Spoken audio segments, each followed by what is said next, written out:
call sign is Blade. So when you think about that, during the Korean conflict, the Chinese came across the border near the Chosin Reservoir, and the mission there was to retain the high ground that we had there with 7th Marines. And during the night, the Chinese came close to the battalion there, and we basically expended all the ammunition that we had. And it got into basically a bayonet and a knife fight there, and they were able to repel the attack in the middle of the night.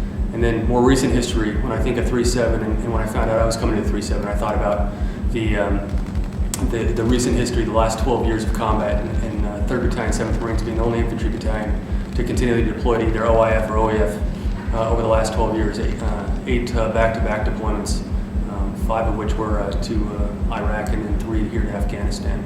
And all the great men that have served, our Congressional Medal of Honor winner Jason Dunham, and all the Marines that have come and served before us. That's what I think about when I think about the lineage of 37. One of the rich history of the battalion is, across the Marine Corps, 37 is the only battalion that has deployed in support of our OIF and OEF. No other battalion in the Marine Corps has done that since 2003. So for the past 12 years, the battalion has been forward deployed in combat. Not UDPs, not MUs, but forward deployed into combat.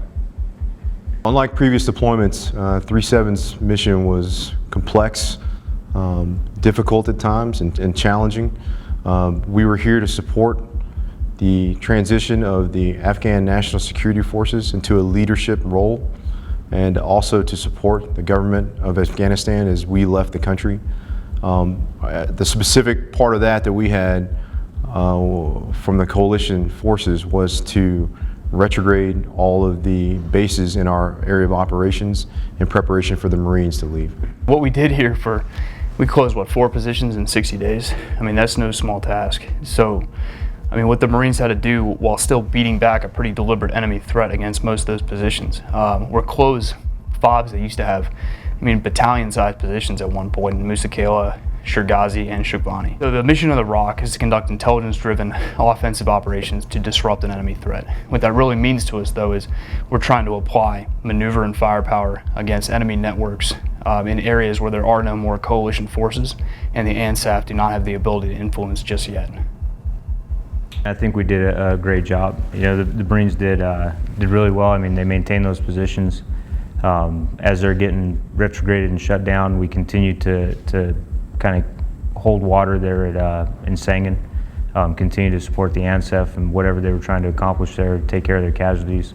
And those guys stayed the duration of that deployment, really working and trying to maintain the foothold that we could in Sangin. With the withdrawal of coalition forces coming about pretty quickly.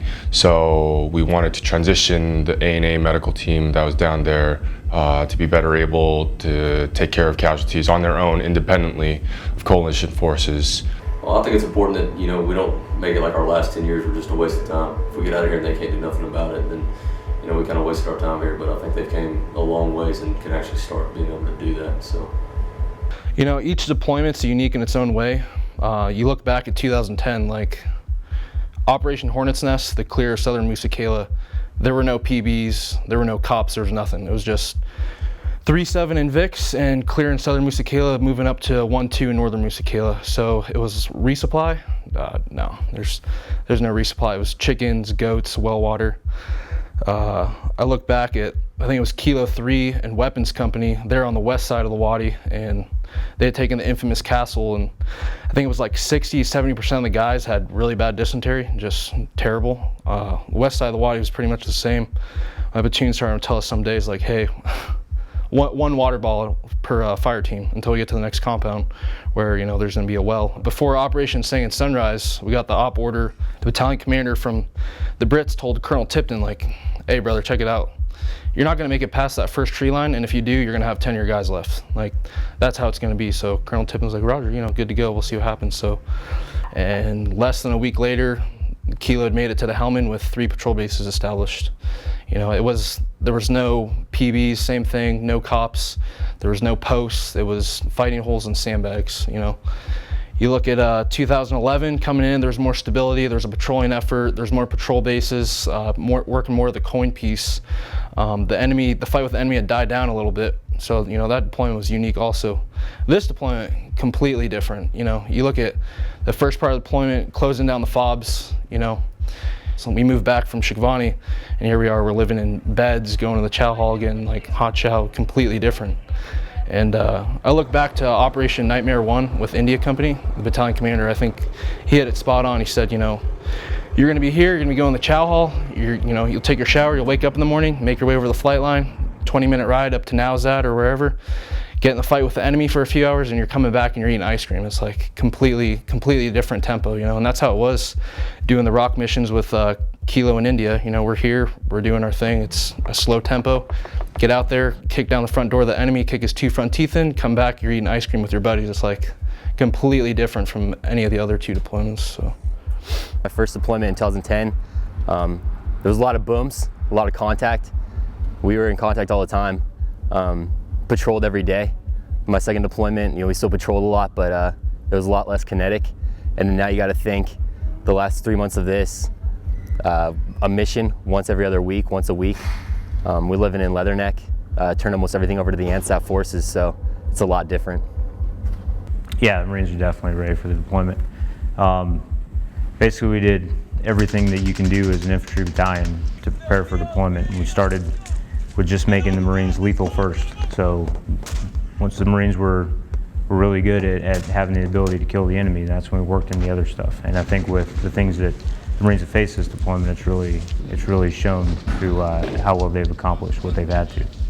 The readiness of the Marines, I would say this has been one of the most intense workups I've ever done. More time was spent in the field than in the rear.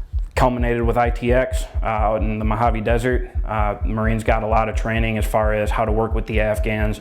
I think the biggest piece that's different from other workups for me is just the change from going to Block 1, Block 2 warfare, moving on to more of a leading and mentoring and advising of the ANSAF. That's definitely a change from what I've been used to in previous deployments. I think we spent an exceptional amount of time in the field, going over any type of situation, any mission set we got assigned out here we'd be ready for. I feel like the Marines definitely were mentally prepared to come out here. They were excited also, and they were just ready to get the job done. So having been a OIF vet and not having been to OEF yet, it was something that I was really looking forward to see the changes from Iraq into Afghanistan. You know, you talk to other Marines at other duty stations and Marines that have been here before versus those who haven't, and you get a totally different feel for the situation that you're going into. It was something that I'd wanted due to the fact that I hadn't been here yet, and I didn't feel that I had fulfilled my duty as an infantry Marine until I got over here and participated in Operation Enduring Freedom. Felt pretty comfortable coming on this deployment, pretty safe. We had a good workup, and you got to think up in this office, we had about 300 years of combat knowledge. It's a lot of war fighting, so felt pretty comfortable with coming out here. It was kind of neat to get to see the, one last little time over here. Be able to see it one more time. I was kind of looking forward to it. Didn't really know what to expect because I'd heard it changed a lot since the previous time we were over here, and then to actually see how much different it was, I was kind of excited to see how much it had changed.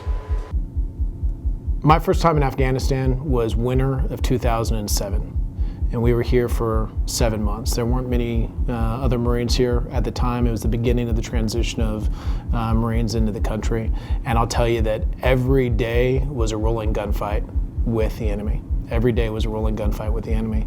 Today, it's nothing like that. The difference between 2007, 2010, 2012, 2014 is night and day. And the opportunity to come back to Afghanistan every 2 years and see the changes that have taken place kind of gives you that effect, just like watching a kid grow up and marking a little bit on the kitchen door frame every couple of months to see how much they're growing. You don't see it when you're steeped in it every day. You don't see how much that kid grows when you're sitting there looking at them every day. It's only when you get that opportunity to take an objective step backwards and look at it from a 6-month, 1 year perspective that you can really see the advances that have been made, the improvements that have been made. I absolutely think the ANSAF are ready to take over. I'm more cautiously optimistic than most, but I'll tell you, more important than that question is the fact that the only thing that's going to allow them to do their job better than they're doing it right now is us leaving. us leaving is the right thing for us to do right now based off of the phase of the campaign that we're in. It's a pretty humbling feeling being part of 37 for this last pump. You know, I mean, we'll never come back to here again, so it's definitely something to be proud of, something that's very unique.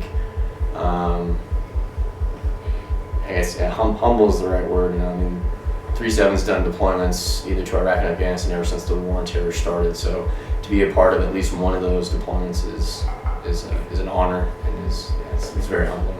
It's a true honor to be here with 3rd Battalion, 7th Marines on this deployment, considering that they are one of the only units out of the 7th Marine Regiment that has not been on a MU or a UDP, that's consistently been only at combat between OIF and OEF. I think that has a lot to say about 3rd Battalion, 7th Marines and the trust in the battalion and their ability to affect, you know, a battle space that they have owned in the past. It's all history now, and I think the legacy will live on. When I say 370 to you, what comes to mind? No shit. No shit. No shit. No shit. No shit. No shit. No shit. No shit. No shit. No shit. No shit. No shit. No shit. No shit. 37. No shit. That one's permanently ingrained in my brain for the rest of my life. Someday I'll have dementia. I'll forget my social security number. I'll forget my own name, but 37 no shit will be there forever.